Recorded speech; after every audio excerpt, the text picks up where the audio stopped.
Thank you for joining us with AM&AA Access. I'm joined here by Scott Corzine with CohnReznick. How are you, Scott? Good, Jordan. Good morning. Thanks for having me. Yeah, thanks for joining us. We've been talking about the M&A industry, and we have you on the show today, and we're really excited because you've been in the industry for some time now. It looks like the research that I've done, you've been in the industry since the 90s, and you've been in the tech side. You've also worked in gaming. Did I see some of that? No, but I've been in cybersecurity since 2004. And I noticed that you specialize in risk and uncertainties that threaten the business models. Tell me a little bit more about that. We do. So the CohnReznick cybersecurity practice is a full-service practice. We do an awful lot of assessments, current state assessments, maturity assessments, compliance assessments. Mm-hmm. And our particular interest in the M&A space is the beginnings of moving cybersecurity due diligence from kind of the back end of the room to the front end of the room. Got it. As more and more buy-side clients are paying more attention to what are the risks I'm inheriting when I buy this unit. So how did you get involved in that? Well, I've been in the cybersecurity business in various ways since 2004. Joined CohnReznick recently because it's got a premier cybersecurity team attached to a premier transaction advisory team. And we've been hired over the years in carve-outs, in M&A transactions, and it's almost always been after the fact in those years. So we're beginning to see that on the buy side, we're beginning to see that cybersecurity is becoming forefronted.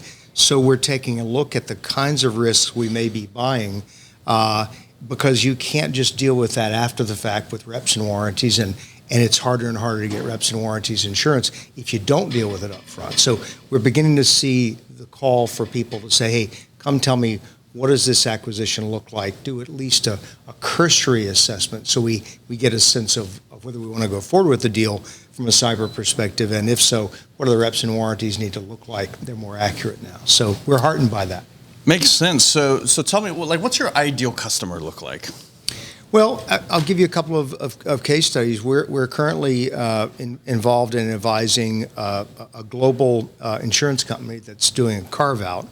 And the carve-out is unique because in the absence of a transition services agreement, you have really a cliff at which the new co lands and has to be stood up from an IT perspective. We're advising on that. Its cybersecurity program has to be stood up. We're going to stand it up as its internal virtual CISO. We've got to do this by a date certain. It literally is a cliff because it's in a regulated business and it requires some cybersecurity certifications that take some time to build. So that's a case where the clock is not our friend. Sure.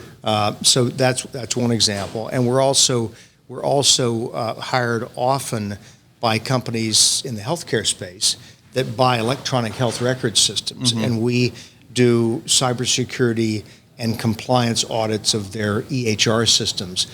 Those tend to be more rigorous because the reason the acquisition is taking place in the first place is the buyer wants to acquire someone else's electronic health record system, and it has to be compliant. Of course, yeah. Problems downstream. Yeah, I can imagine the liabilities and that are involved in getting into the healthcare industry with HIPAA compliance and so on and so forth. That's interesting.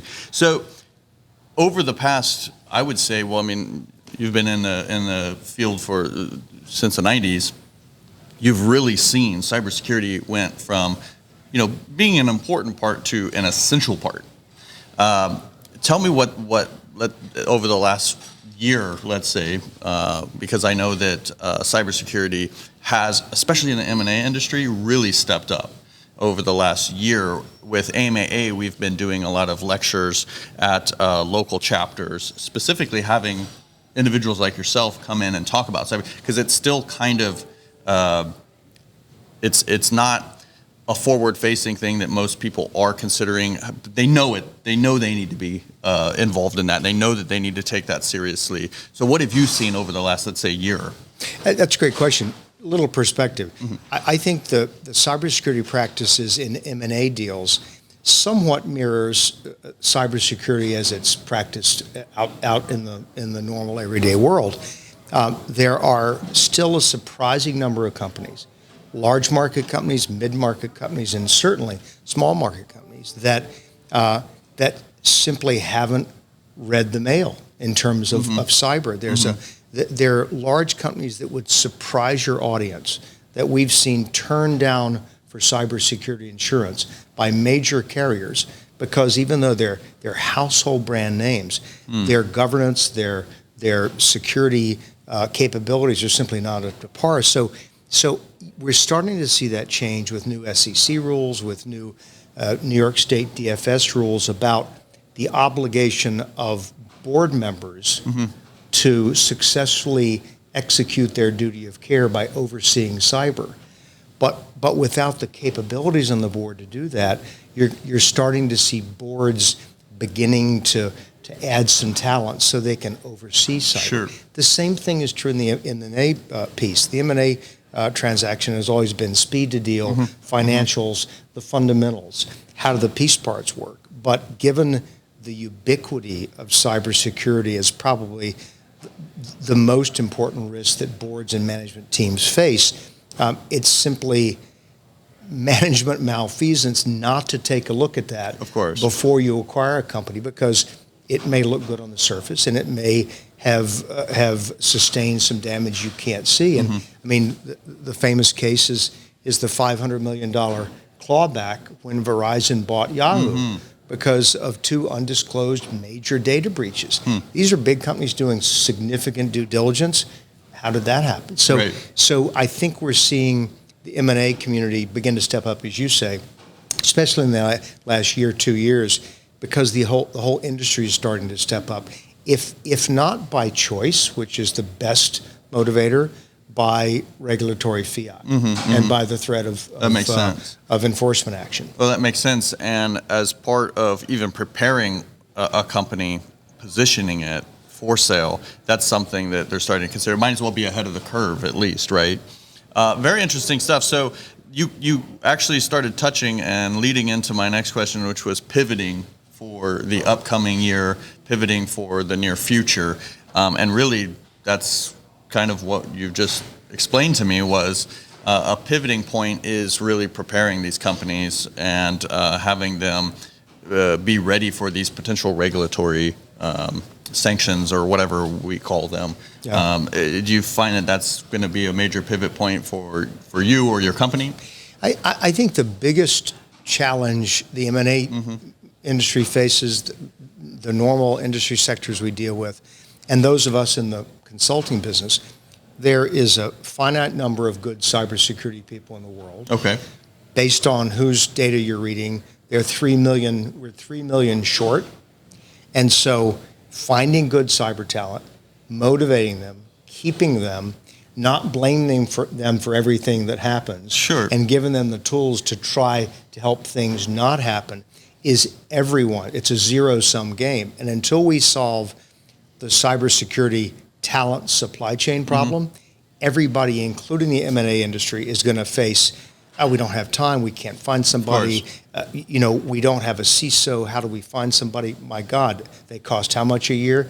So underlying all this challenge on the industry operations side and the deal side is, where do you find the talent? So for all you boys and girls out there that are wondering what your major should be, cybersecurity is a mile wide and a mile deep, and there's just no glass ceiling for women to grow up in the business and really be good. And I think that's going to help drive awareness in the M&A side of getting the talent involved, and even at the portfolio level, engaging outside capable companies to look across your portfolio if you're a PE firm, to understand kind of what risks are embedded in my portfolio and how to resolve those risks.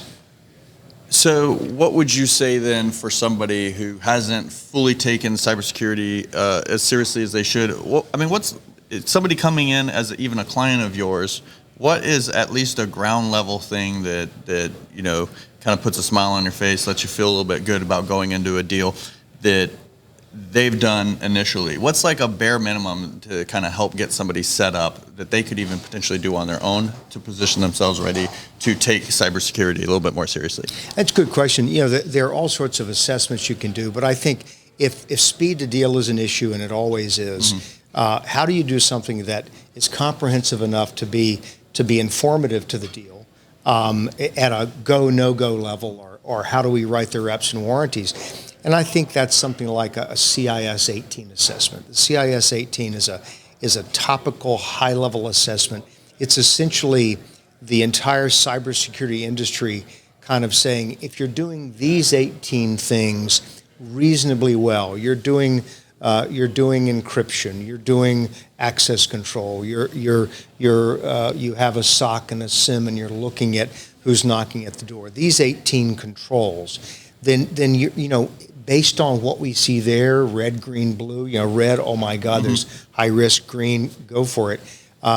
That'll give a buy-side client a decent idea that I'm not buying something that's just going to explode in my face. Then if you want to go deeper, you can to support the M&A, the reps and warranties process. But just a simple high-level assessment that takes a week or two should be informative, and is part of execution of that due diligence requirement. Yep.